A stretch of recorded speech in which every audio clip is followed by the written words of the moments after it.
Welcome to CoreLogic's Housing Market Update for July 2024, brought to you by First National Real Estate.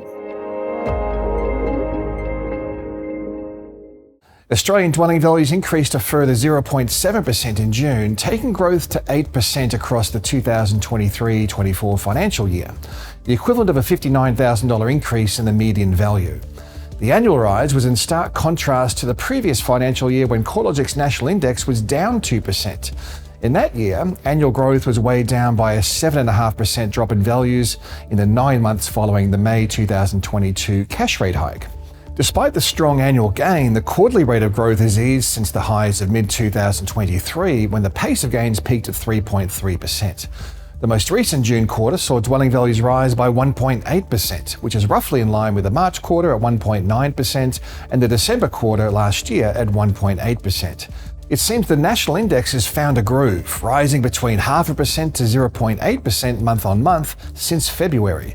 The persistent growth comes despite an array of downside risks, including high interest rates, cost of living pressures, affordability challenges, and tight credit policy.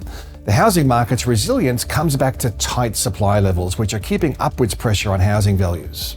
Beneath the national headline numbers, the market's running at different speeds, but most regions are trending higher in value. Melbourne and regional Victoria were the exceptions, with values down 0.2% and 0.3% respectively over the month. Hobart has also shown weaker conditions, although values were relatively flat in June. Hobart joined Melbourne and regional Victoria, recording a subtle decline in values over the June quarter and down 0.1% over the financial year. Regional Victoria was the only other broad region to record a fall in values over the year, down 0.5%. Strong conditions have remained a feature of the mid-sized capitals, especially Perth, where values surged another 2% in June to be almost 24% higher over the year.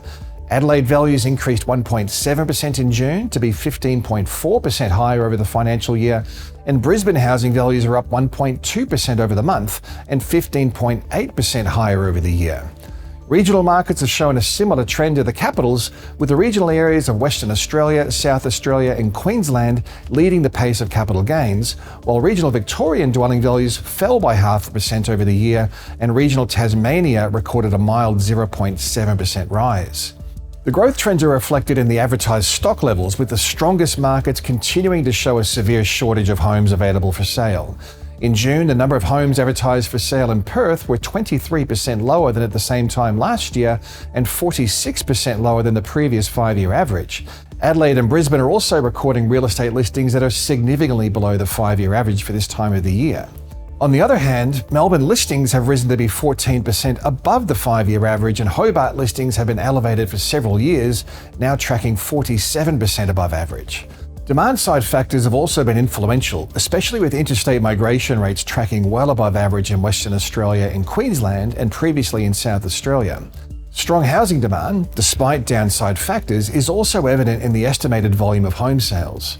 Nationally, the annual number of homes sold was 8.6% higher than a year ago and 4.8% above the previous 5-year average.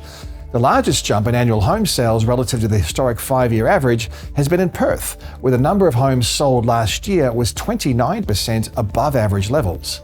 Moving to the rental market, growth is generally easing but remains well above average, with CoreLogic's national rental index recording a monthly rise of 0.4%.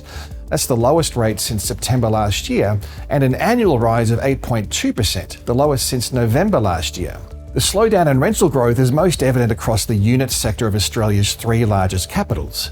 Sydney's unit market has recorded the largest drop in annual rental growth over the past financial year, reducing by 10 percentage points to 7.1%.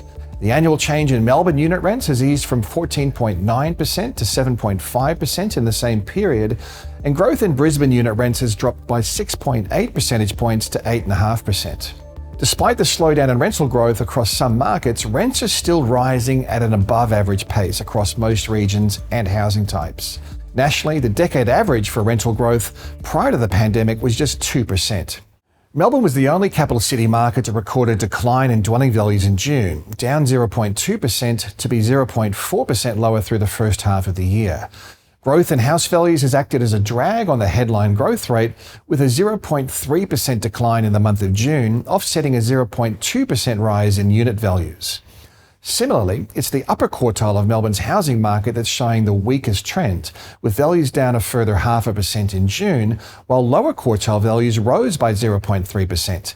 Listing numbers have also picked up, tracking 17.5% higher than a year ago and 13.5% above the 5-year average.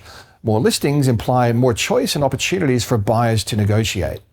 An undersupply of housing remains the primary factor keeping upwards pressure on housing values, despite a growing element of downside risk.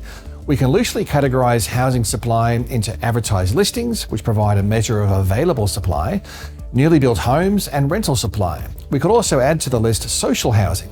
Each of these components remain insufficient to varying degrees to cater for housing demand, which is why we're seeing values persistently rising at a time when interest rates and inflationary pressures are high, sentiment is deeply pessimistic, and credit policy is tight. Most cities are now seeing more new listings coming to the market as vendors become more active. Nationally, the flow of freshly advertised stock was tracking 10% higher than a year ago and 7% above the previous 5-year average. However, most of these homes are being purchased as fast as they're being added to the market, with total advertised supply levels nearly 17% below the previous 5-year average. The rise in new listings could be a signal that more homeowners are motivated or needing to sell. It's clear that savings accrued through the pandemic are now being drawn down for some households due to the combination of high cost of living pressures and elevated debt levels running up against interest rates that look set to remain higher for longer. Despite what's likely to be an increased level of financial hardship amongst households, the latest data from APRA for the March quarter shows mortgage arrears are rising but remain contained.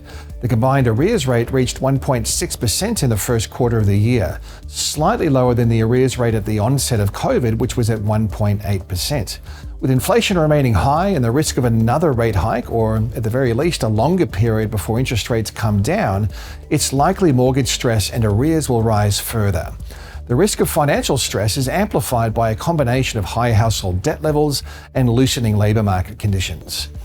Given the strong and broad-based rates of capital gain across the past 4 years, most homeowners who need to sell should be able to clear their mortgage debt. CoreLogic's latest Pain and Gain report highlighted the vast majority of vendors are selling their homes for a gross profit on resale, with only 5.7% of homes selling at a gross loss. That's the lowest portion in 14 years. Similarly, the RBA's latest financial stability review estimated only around 1% of home loans had a debt level higher than the asset value. Although the risks facing the housing sector are growing, we're still expecting home values to rise, at least in the near term.